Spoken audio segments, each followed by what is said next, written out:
1966 Wembley Ghost Goal. This is one of the most famous and debated moments in soccer history. It happened on July 30th, 1966, during the World Cup final between England and West Germany. The game was tied 2-2 in extra time. In the 101st minute, England's Geoff Hurst smashed the ball toward the net. It hit the underside of the crossbar, bounced straight down onto the grass, and was quickly cleared by a West German defender. The Swiss referee was unsure if the whole ball had crossed the goal line. He ran over to consult his Soviet linesman, Taufik Bahramov. Bahramov nodded and pointed his flag to signal a goal. The referee awarded the point. England took the lead and eventually won 4-2. Today, modern goal line technology exists specifically to solve this exact problem, but fans still argue over whether Hurst's shot actually went in. 1978 premature whistle. It was a group stage match at the 1978 World Cup in Argentina between Brazil and Sweden. The game was tied at 1 in the final seconds, and Brazil earned a late corner kick. The Welsh referee, Clive Thomas, signaled for the kick to be taken. Brazilian defender Nelinho booted the ball high into the penalty area. But while the ball was literally flying through the air, Thomas decided time was officially up.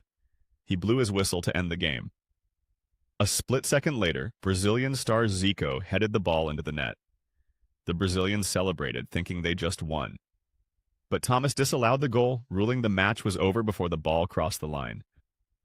This bizarre moment remains incredibly controversial today, showing exactly why officials now wait for a clear break in play to end a match. 1982. Ignored Schumacher assault. This is the story of one of the most shocking unpunished fouls in World Cup history.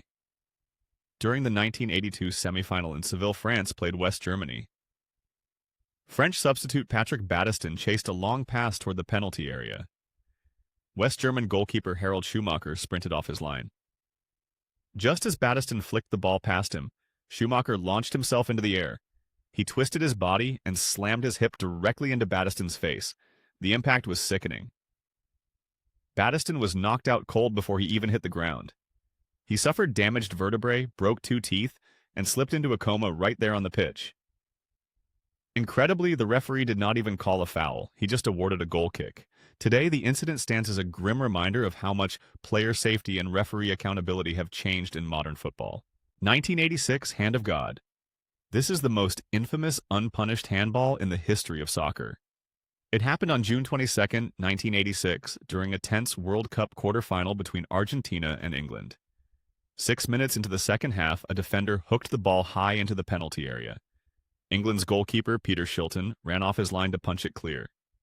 He was 8 inches taller than Argentina's Diego Maradona, but Maradona jumped up alongside him and sneakily swung his left arm toward his own head, punching the ball straight into the net. The Tunisian referee Ali bin Nasser missed the foul completely. He pointed to the center circle and awarded the goal, while the English players chased him in furious disbelief. The goal stood. Argentina ultimately won the tournament, and the incident forever changed how the sport views video replay technology. 1990. Dubious final penalty. The 1990 World Cup final was a gritty rematch between West Germany and Argentina, played on July 8th in Rome. The game was stuck in a scoreless tie until the 85th minute. West German striker Rudi Völler drove into the penalty area. Argentinian defender Roberto Sensini slid in for the ball. It looked like a clean, if slightly clumsy, tackle. Völler went down easily, but Mexican referee Edgardo Codesal blew his whistle and pointed straight to the penalty spot. The Argentinian players swarmed the referee, absolutely furious at what they saw as a dive. Despite their wild protests, the call stood. Andreas Brehme stepped up and buried the penalty kick into the bottom corner of the net. West Germany won the match 1-0.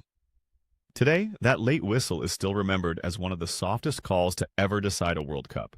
1994 missed Tassadi elbow.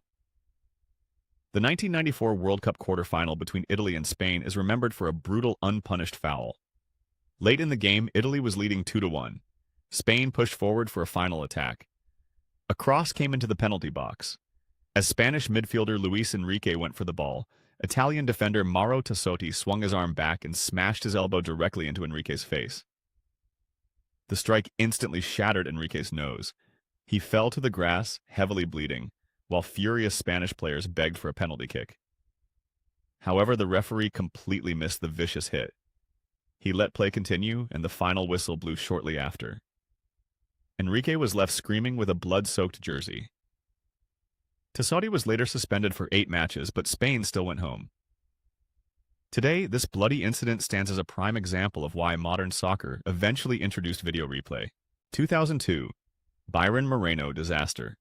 This event was a notorious World Cup soccer match defined by a referee's bizarre calls. During the 2002 round of 16, co-host South Korea played Italy. The man in charge was Ecuadorian referee Byron Moreno. Throughout the game, Moreno let South Korean players get away with incredibly rough tackles. Things peaked in extra time. Moreno gave Italian star Francesco Totti a second yellow card and kicked him out, claiming Totti faked a fall. Shortly after, Italy scored what should have been the winning golden goal, but officials incorrectly called it offside. South Korea eventually scored, knocking Italy out of the tournament. Viewers were entirely stunned by the one-sided decisions. Today, fans still point to this match as one of the most suspicious moments in World Cup history, showing just how much power a referee holds. 2002 Spain stolen goals. The 2002 World Cup quarter-final between Spain and host nation South Korea is remembered for all the wrong reasons. Just 4 days after Italy suffered a highly controversial exit, the officials took the spotlight again. Spain played hard and actually scored 2 legal goals, but both were wiped out. First, a clear header by Ruben Baraja was cancelled because the referee called a phantom foul. Later in extra time, Fernando Morientes headed in a beautiful cross from Joaquin. The linesman raised his flag, claiming the ball had crossed the end line before the pass. Replays proved the ball was completely in bounds. Because of these calls, the game stayed scoreless. South Korea then knocked a devastated Spain out in a penalty shootout. It still matters today as a stark reminder of how bad officiating can completely derail a team's championship dreams. 2006, 3 yellow cards. This is the story of a major refereeing mistake during the 2006 World Cup. In a chaotic group stage match between Croatia and Australia, English referee Graham Poll completely lost track of his bookings. He showed Croatian defender Josip Šimanić a yellow card in the 61st minute. Then, in the 90th minute, Poll gave Šimanić a second yellow card. But Poll forgot to send him off. Because Šimanić was born in Australia and spoke with a thick Australian accent, Poll got confused and wrote down the foul for an Australian player instead. Šimanić just kept playing.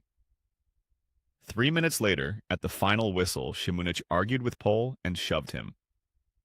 Poll pulled out a third yellow card and finally showed the red. This bizarre moment immediately ended Poll's international career, proving that even top officials can lose focus. 2010 Lampard denied goal. In the 2010 World Cup round of 16, England played Germany. England was down 2-1, pushing hard to tie the game. Midfielder Frank Lampard launched a shot from just outside the penalty box. The ball sailed over the German goalkeeper, Manuel Neuer, and crashed into the underside of the crossbar. It bounced straight down. Television replays immediately showed the ball hit the grass roughly 2 feet entirely past the goal line. But the referee and linesman did not see it. Neuer quickly grabbed the ball and threw it back into play, acting like nothing happened. The officials simply waved play on. Fans and players erupted in anger. The blatantly blown call destroyed England's momentum, and they eventually lost 4-1.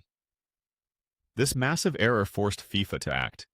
It directly sparked the creation and fast-tracking of automated goal line technology, permanently changing how the sport is refereed. 2010 unpunished karate kick. This is one of the most infamous fouls in World Cup history. It happened on July 11, 2010 during the final match between Spain and the Netherlands. About 28 minutes into a tense, aggressive game, the ball bounced into the air. Spanish midfielder Xabi Alonso stepped up to head it away. At the exact same time, Dutch midfielder Nigel de Jong raised his right leg dangerously high. De Jong planted the metal studs of his boot right into the center of Alonso's chest. Alonso immediately collapsed to the grass in agony. Everyone in the stadium expected an instant red card. Instead, referee Howard Webb only pulled out a yellow card, letting De Jong stay on the pitch. This shocking decision is still remembered today as a glaring example of how top-level referees can completely misjudge clear violence under the immense pressure of a global final. 2014 Opening Match Dive. This is the story of a fake foul that flipped the script on the very first game of the 2014 World Cup. On June 12th, host nation Brazil was stuck in a tense 1-1 tie with Croatia. In the 71st minute, Brazilian striker Fred received the ball in the penalty area. Croatian defender Dejan Lovren placed a hand on his shoulder. It was barely a touch, but Fred threw himself backward onto the grass and flung his arms up. The referee bought the act, immediately blew his whistle, and awarded a penalty. Neymar scored the kick, destroying Croatia's momentum and paving the way for a 3-1 Brazil win. This incident still matters today because the global outrage over the call helped push soccer officials to finally adopt video review technology.